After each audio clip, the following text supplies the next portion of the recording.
Hello and welcome to the Level Up Agent Network. I am Zach Shipley, your host of the podcast. You might be thinking, hey, wasn't this KW Geeks like a week ago? And you're right. So we're making some slight alterations. We want to make sure we're welcoming people from all brokerages, not just people from KW. That said, we still have a lot of friends and family at KW, so all those people are welcome as well. And speaking of which, I am now talking to a new buddy I've made here in the last couple weeks. His name is Dustan Reed. Dustan, welcome to the show. Hey, thanks for having me, Zach. All right, Dustan, because I basically just met you, I don't know anything about you, so I'm not going to be able to tee you up for like a real great question here, but hopefully we're going to find out some good info to share with your friends, family, clients, etc. As we go through here, and I can learn a little bit more about you and make sure that when I've got that right client who's in your area, we can refer you some great business. Awesome. Looking forward to getting to know you as well. All right. So, Dustan, how long have you been a licensed real estate agent? I'm coming up on 5 years now. I got my license in 2021, and it was right when open houses came back from the pandemic. Awesome. And what is the area that you serve? So my office is in Puyallup, Washington, which is about an hour south of Seattle, or 2 hours if your traffic's crazy. And the area that I serve is most of Western Washington. I typically stay Seattle and south, but I'll basically go to the Oregon border because driving down I-5 is a breeze. Awesome. Yeah. So what's the weather like? It's currently February when while we're recording this. What's the weather like in Seattle right now? Well, as you might expect, it's raining right now, but we did have some sunshine in the past week. February is weird here. This year it's been sunny and bright and warm, but last year I'm pretty sure we had snow at this time. Yeah, we're so I'm in Milwaukee, Wisconsin, and we're actually in a weird 62-degree day right now. Whereas like a week or so ago it was 10. or lower. We had a good like 3-week stretch where it was just like the high was like 4. Yeah, it was extremely cold. I'm from Michigan originally. I moved out here in 2013, so I'm very familiar with the Midwest winters, and I don't miss it. No, I suppose you do. What brought you to Seattle then? Well, back in 2013, my mom was working for a summer camp out in Michigan, and she was a year-round employee, and they actually provided her housing. So when she lost her job, we had to find a new house. And it was either stay out in Michigan near my dad's side of the family or go out to Washington and get to know this side of the family a bit better. So we came out here. I am now the only member of my family that lives out here. Dad and my brother are in Florida, and mom is in Hawaii. But I love the rain, so I stayed here. That's crazy because you're just in the middle of. Like you're the only one in your time zone. Like they're not just several states away. They're like 3 hours away. Oh yeah, in time. my dad is 3 hours ahead, and my mom is 3 hours behind. So we have to schedule calls. Wow. All right. That's amazing. Yeah, I like my brother's just on the East Coast, and I'm Midwest, so it's like, oh yeah, I was like, oh, it's 8 o'clock there, but it's 7 o'clock here. It's pretty easy to do that math for me personally. Yeah. All right. So you've been in the Western Washington area. You're selling houses. You're doing pretty well, I suppose.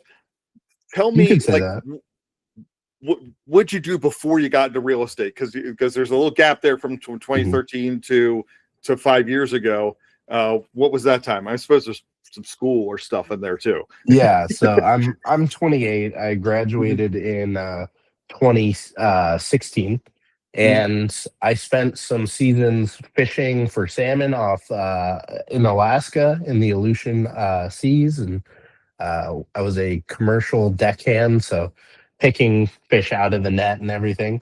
That was fun. Didn't want to do it forever. And then I bounced around to a couple different jobs. But the thing that I always realized was I felt limited by, working for somebody else or for a corporation. And, there's limits on, hey, if I work so hard, I'm still only going to make this much. So I wanted to find an industry that would let me work how I wanted to work and pay me equal to that. Yeah, it's kind of interesting you would gloss over what is a very interesting job of being a deckhand of commercial fishing in Alaska. Yeah, I'm pretty sure they made like reality TV shows about your job. Not that Yeah. there's not enough reality TV shows about realtors, but still. Yeah. Well, I was a deckhand on a salmon boat, so it's not the middle of the winter with the crazy waves and everything. But it was really cool for a period of time.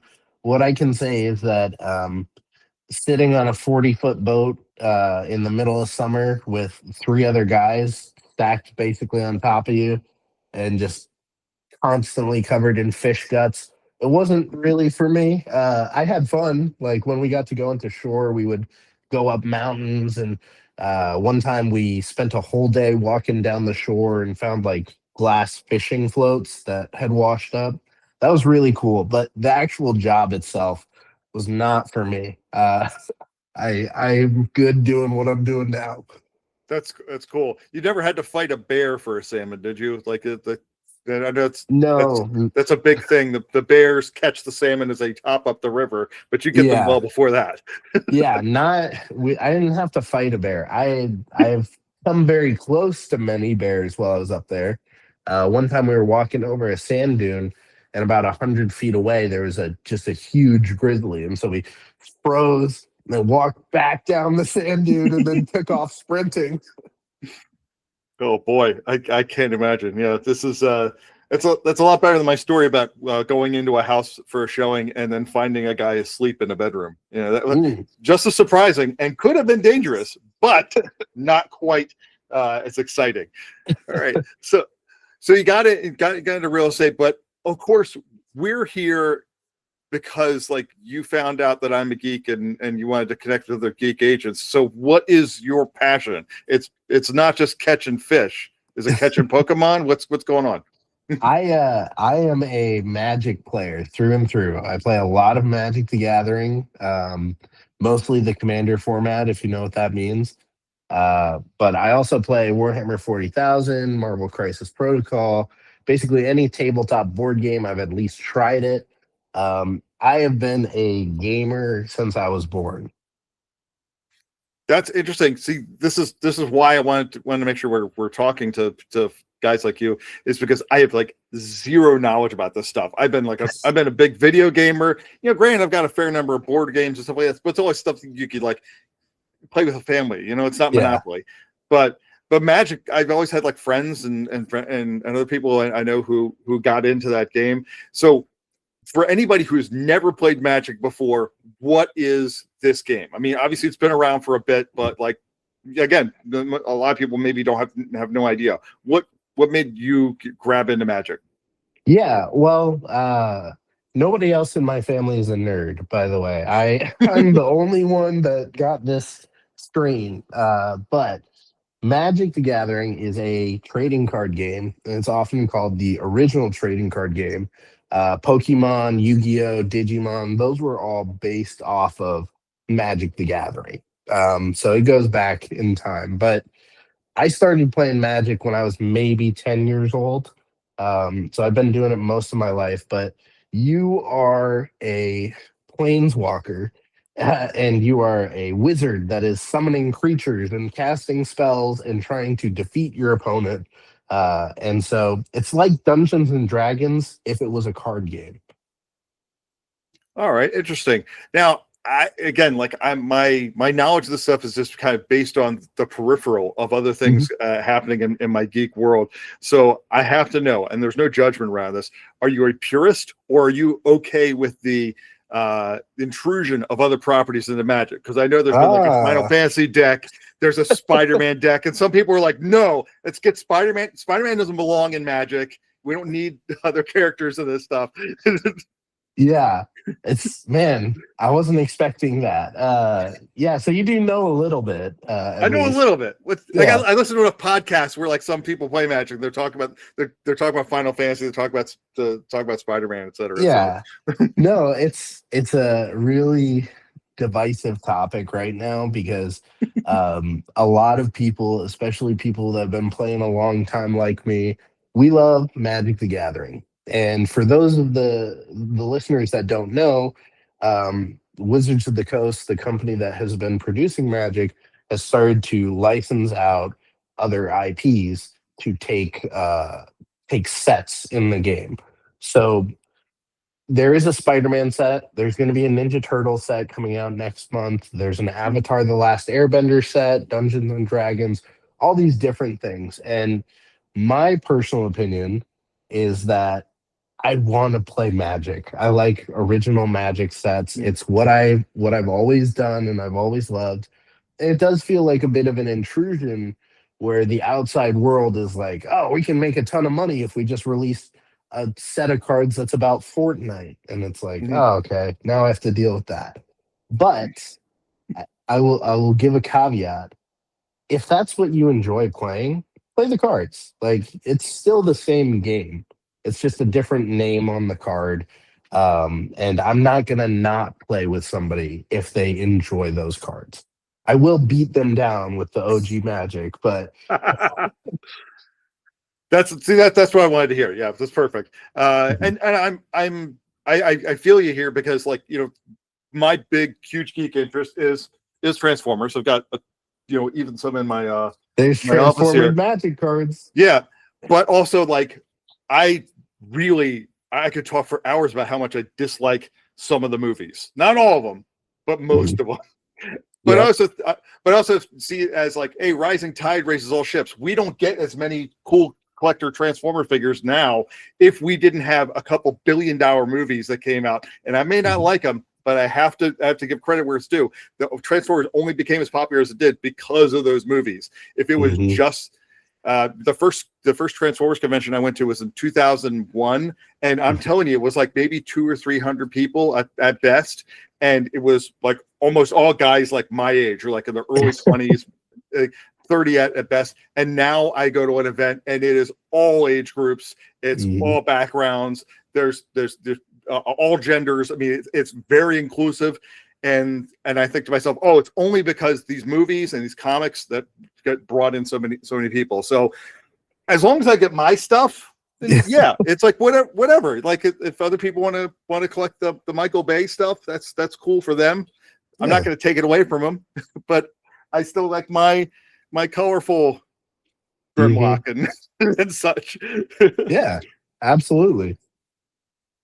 Yeah, so it's really cool that you've got this background. You made mention to me about like doing some kind of card show. Yeah. Can you elaborate on that? Like Mhm. what are you working on there?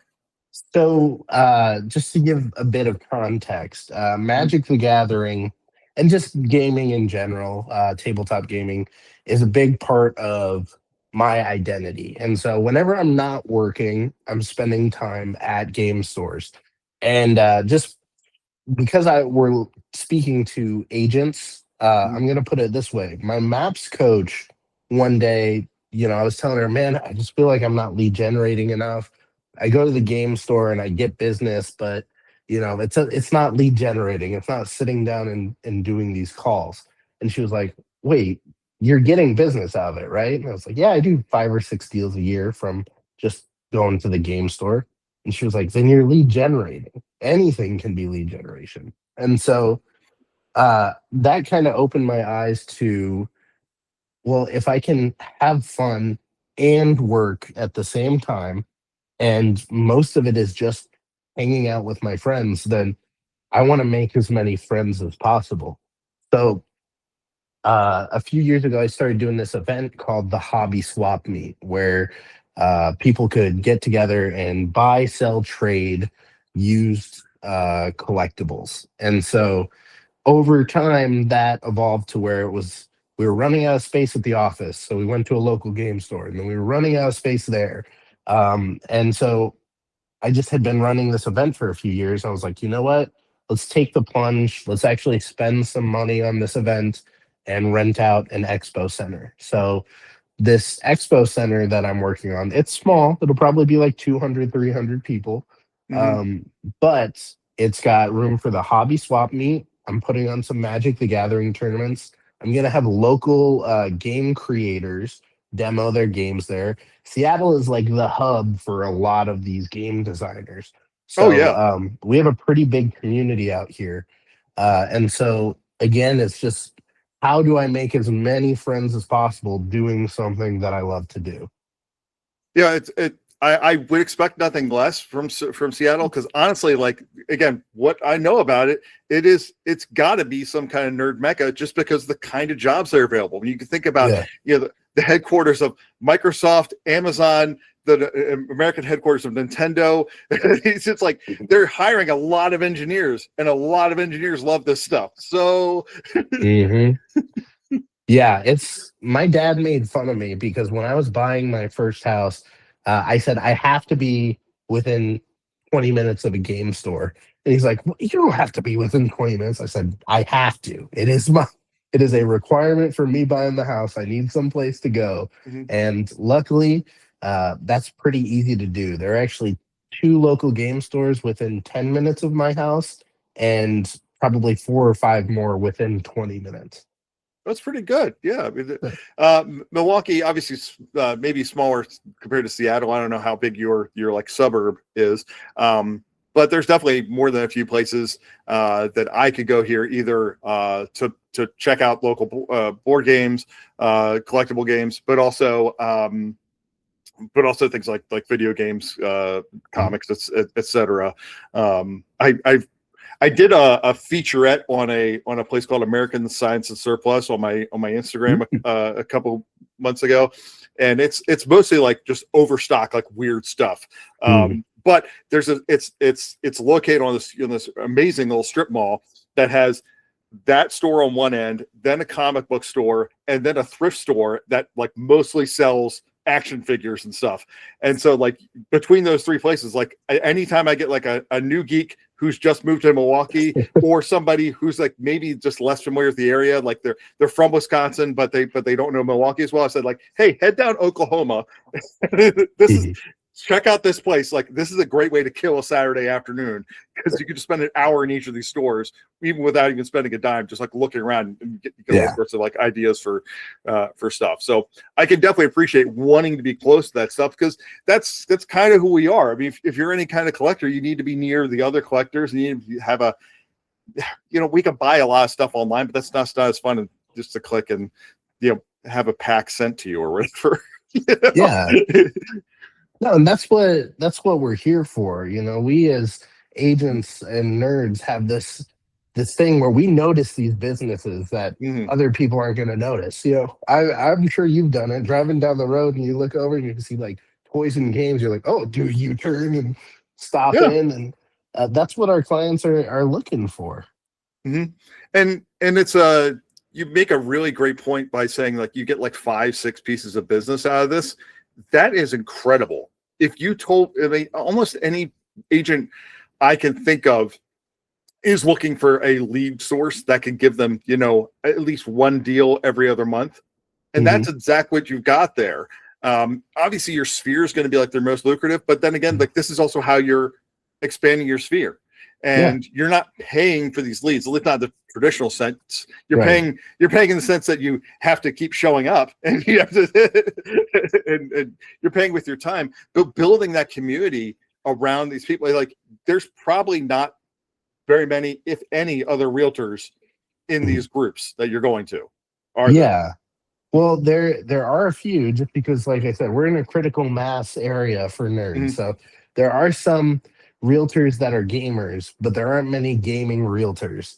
Mhm. And that five or six pieces of business is enough for me to be known in those stores. And a lot of agents that come in there don't try and market. They're like, oh, he's got this on lockdown. So I'm just gonna play my game and I'm not gonna I'm gonna be a secret agent. That's cool, but still, Yeah. it's good to know. And then when you have a deal with one of those other agents, it's gonna like, oh, I already know who this person is. It's nice being well known in a community. Yeah. Any And kind. I don't say that to say that those people aren't welcome in that space or not around me. A lot of them come to my events. They're just, they want to be part of the community, and they think about it a little bit differently than I do. So I'm on good terms with all of these people. And sometimes I even get referrals from them. That's good. That's real good. Yeah. So it's so interesting to you say like, okay, you're getting the expo center. This is like now something you've been doing for a while. But you said you started it in your office. Like you just like, would you just like use like the meeting room or one of the or something like Yeah, that? that's exactly what I did. I came up with the idea. I know other people have done it, but I didn't see it anywhere specifically. I just Mhm. was like, hey, what if I could just get rid of this stuff that I'm not using anymore and turn it into new stuff? And I was like, I bet there are enough people out there that want to do that. And being a new agent at the time, I had no money to put into marketing or anything. And I just held it at my office. We have a meeting room that can hold about 30 people. And so I took all of our tables and I reorganized it so it was more like a walk through. And I told people where it was going to be, and they showed up and had a great time. And I learned some stuff from that one. I every time I do an event, I get a little bit better at it. And so I did the first two here, and then I was like, okay, this is not enough space.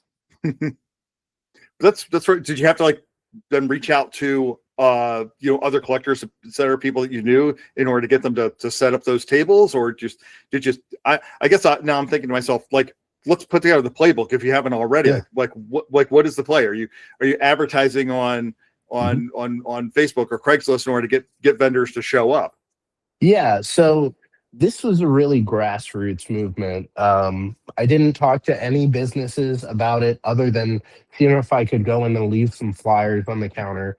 And it wasn't a space for businesses to come in and put out stuff. It was a space for people, players that to come in because um, I don't know about Transformers fans, but Warhammer 40,000 is a tabletop miniatures game. And when a new unit comes out, everybody's got to get that unit.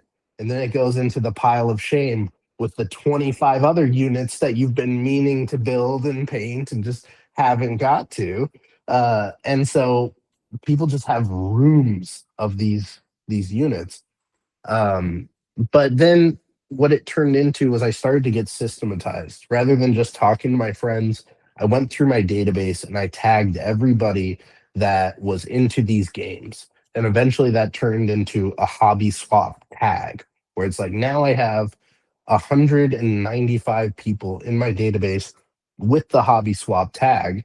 And now to go back to the playbook, you're going to tag your people and make sure Mhm. that you're talking to them consistently, not just when you have an event.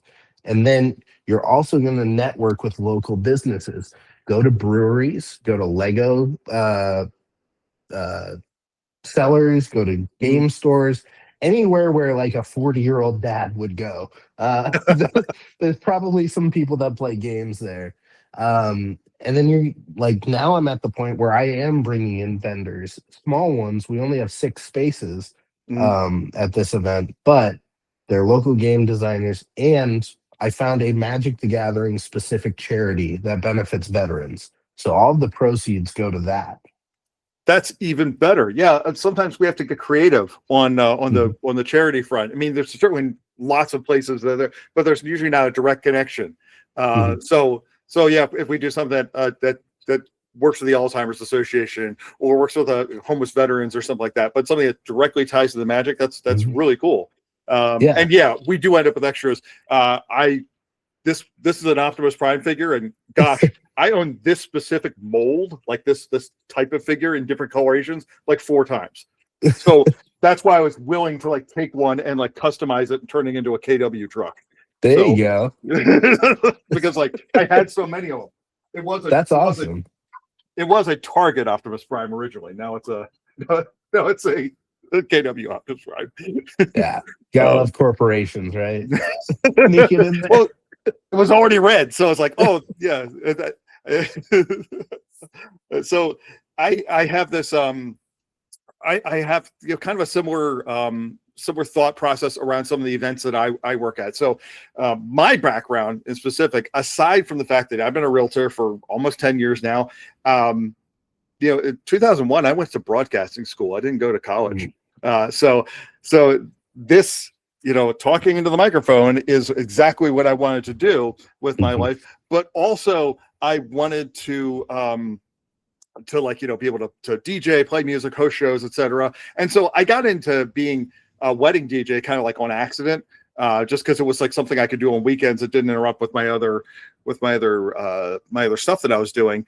And then I came across the Midwest Gaming Classic. This is one of the biggest classic video game conventions. I say classic video game conventions, but they also have like a huge tabletop and card space there. It's just usually you could take your deck of cards, your binder or box full of them, pretty much anywhere you go. Arcade games and pinballs are a little harder to take around. So to have an expo hall filled with like a couple hundred arcade games is a really big thing. So I was going to this show every year, and then I started getting involved with the organizers, and now they invite me to DJ. Like last year, I DJ'd the opening night. This year I'm DJing, like I'm like the last person DJing on Sunday. So it's family day. It's gonna be a different vibe, but also like nobody's dancing in front of me. I'm mostly just playing music for myself, and I get myself a weekend lanyard, and I don't have to pay for it. So and then of course I connect with a lot of the people who are at these shows. Like I'm showing houses to somebody who's literally another DJ at these events. It's a guy I've known for a couple of years, but it's like when he decided he was going to start shopping, there was no question. He called us, and then it just made sense, to work with people who understand you. Heck, there was a guy a couple of years ago he works for like a model train company, and model trains, it's obviously very different audience from Warhammer, very different audience from video games, very different audience. Yet he wanted to work with me because he said, like, I think you understand, even though we have completely different fascinations. It's like he knew that I understood. It's like, I'm not going to judge him. I knew when he said, like, yeah, I need to have a basement area to be able to set all this stuff up, I was going like, okay, cool. We need to make sure it's dry. We need to make sure it has a space to put all this stuff up. And so it just made sense. When I have the people who want to have the table for Dungeons and Dragons, like, I don't have to know everything about all this stuff. I just have to be the guy who goes like, yeah, I get it. I understand. And then they can, if they want to, they can geek out and they can explain everything to me. And I go like, yeah, that's awesome, man. Cool beans. And I want to be there for them, because as you've no doubt discovered, something I've been saying for years, and I've probably said it more than once in this podcast, this is the best friends business. When you get involved with a client, you're their best friend for that month, 2 months, 3 months, year, however long you're working with them, because you're texting them and calling them and seeing way more than you see the person you actually say is your best friend. Yeah. So I take a client and I see him like 3 nights a week. It's like, yeah, you're my best friend now. Yeah. And that's well, my motto, weirder when you stop working with them because they closed, and you go like, well, what am I supposed to do now?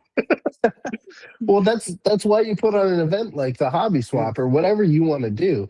Is my motto is make as many friends as possible, and some of them will need to move. Don't start with business. But let's surprise no one here. And a lot of the people in these communities are introverted. We like to do our hobbies, and we like to, just spend time with our close-knit group of friends. And I kind of have a theory that, like, if you're just an outgoing person who's a nice guy or nice person, and you make a friend with somebody, like, it means a lot to them. because a lot of these people do not go out and seek friends, but they actually want them.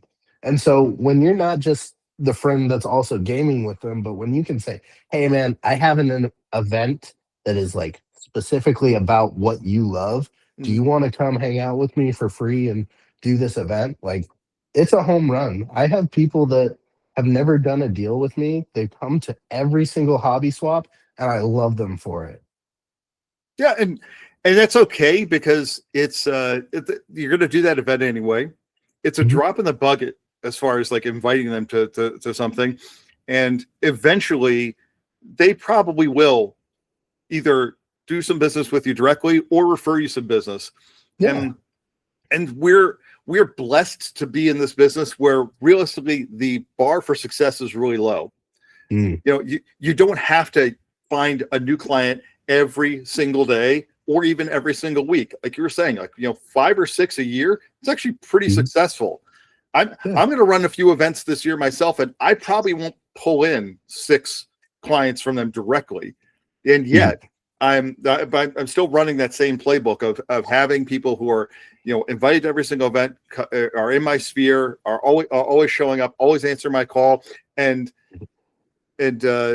also to your point, like you talk to them when outside of those events, if you have something in common with them, they are going to answer your call because they know you're not just bugging them about when you're going to buy or Yeah. sell, because you're going to call up and say, "Hey, have you seen this?" Yeah. When a new set gets announced, a new movie or whatever, Yeah. you're going to shoot the shit with them. Yeah. You're not. You're their friend. You're Mhm, you're actually their friend. It doesn't have to be just a business relationship. mhm, And I have an ambitious goal, but my goal is to do 100 deals a year just from the nerds in my area. mhm, Um, and it's not a short-term goal. It's going to take some time, but I think there are enough people out there that want to work with another nerd as long as I'm a good agent, mhm. which I think I'm all right. But it's just being a member of that community and being active in it. Like, I would love to never do an open house again if I could do 100 deals a year. Oh boy. Yeah, I tend to only do one, maybe 2 open houses a year. I'm a couple steps ahead of you in that regard, and it's nice. It's nice to not Yeah. have to. But I see. I guess the thing is, like, I'm not good at it. Mm, It's not that I don't want to. It's just like when people come in, it's like I don't have.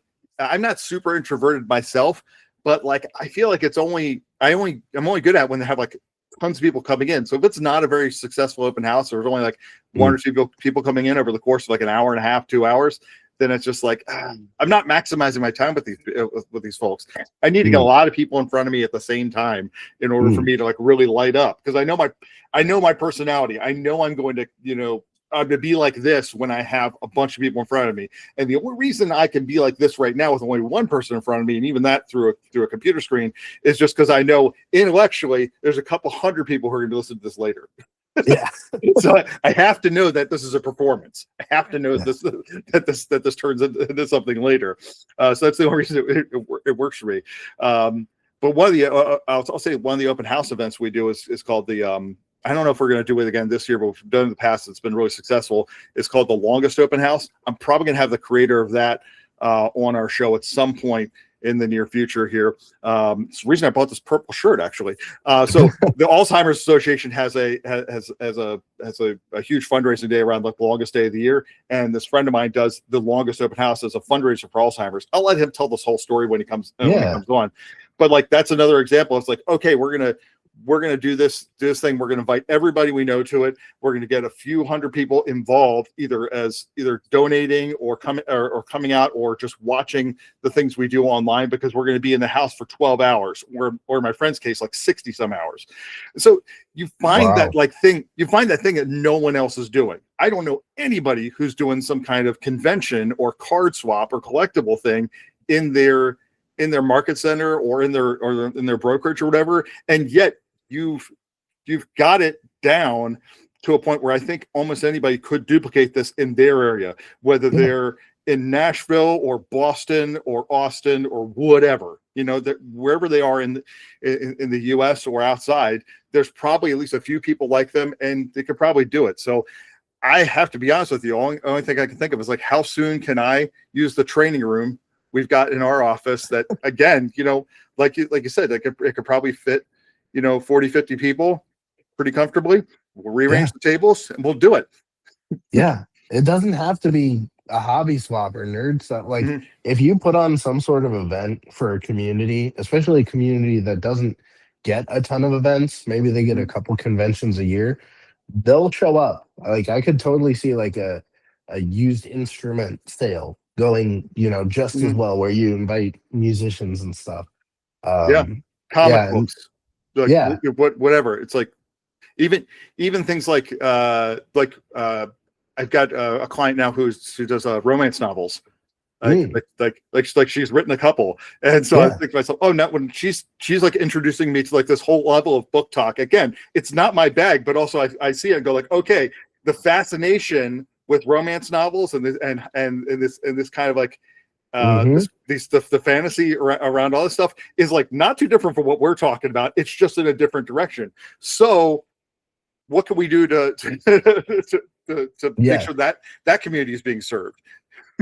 yeah, and it's there are so many niches. Mhm. Just do what you want to do and be intentional about it, and you'll find business as long as it's not like solo hiking. But I mean, Mhm. even then, there's probably like Facebook groups or something. But Oh yeah. You get on you know, subreddit, so you talk to people there, and it's like, okay, what canteen do you use? What kind of tent are you using for your overnight trips? And you could probably relate to people that way. yeah, I'm Okay, I'm sure. I'm gonna switch gears just a little bit because I saw your arm for a second there. You got some ink on there. What's the ink? It's okay Well, if it's not geeky. no, it is. I'm gonna see if I can get a good view of it. I can't tell if that's in frame, but that is But Nicol Bolas from Magic the Gathering. uh, he's the big bad. mhm. I have Shazam, the superhero, on my back. I have a couple of pieces, but really those are the two big ones. I want more, but man, tattoos are expensive. They sure are. Yeah. This is my treat to myself. I did a couple years Oh ago. It's yeah, it's just the Autobot logo on my arm, uh, yeah.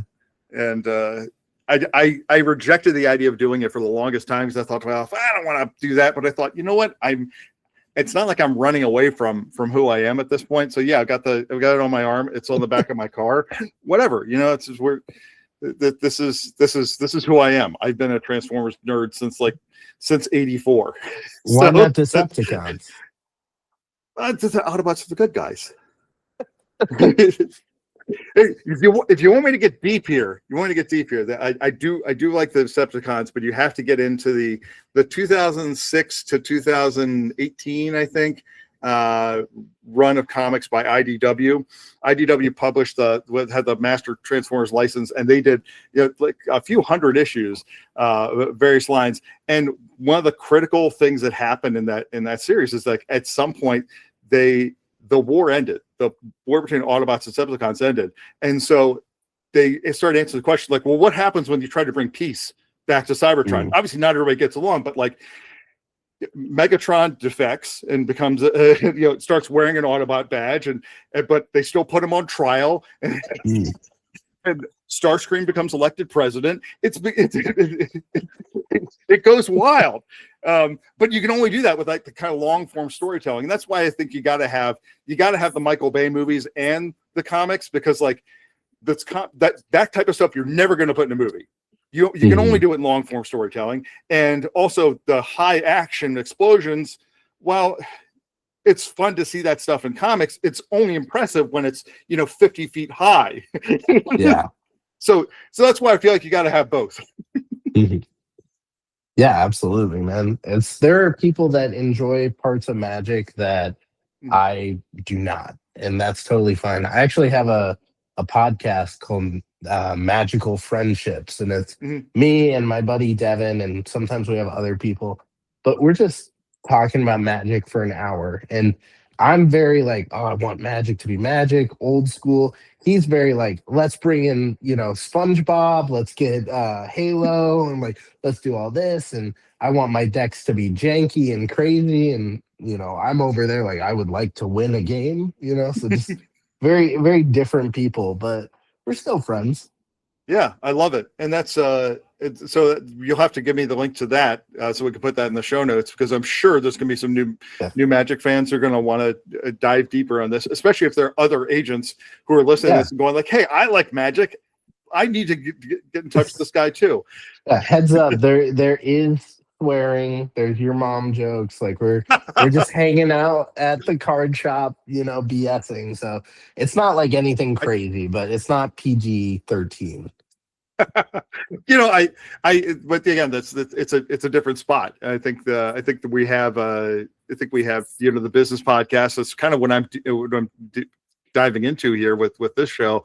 But I also, again, wanted to make sure it's fun and we make sure it's relatable for anybody else who's into it. So I really appreciate you taking the time to do this.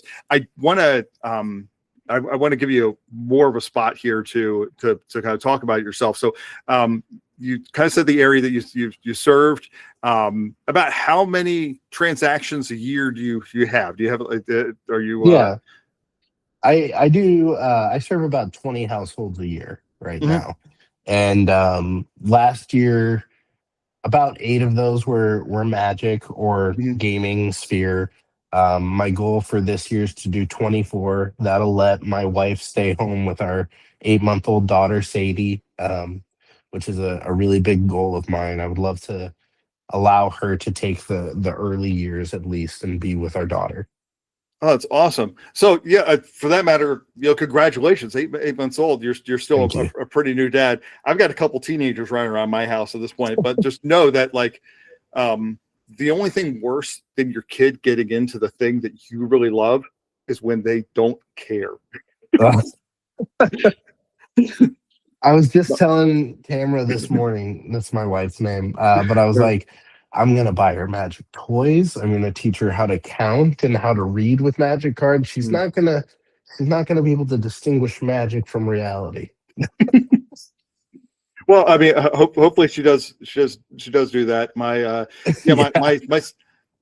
both my kids play video games, and like the only intersection of video games with me is Mario Kart. That's the only game like we all play. But it's like I keep trying to say like, you're really good at this. Why don't you play some shooter where you can get like in a league or something? Or yeah, we're not at that point yet. So I appreciate you coming on the show, talking a bit about your business and also talking a bit about your fascinations. I do want to follow up with you and have the community have some of this info you've given us about this collectible show playbook, because I think this could be something really cool. So we'll connect after the show is over, and hopefully I'll have a link to share with everybody shortly after we post this episode. All right, so Dustan, where do people find you? Like, should we find you on Instagram, Facebook? Is there a website or something like that? Like, what's your at? Yeah.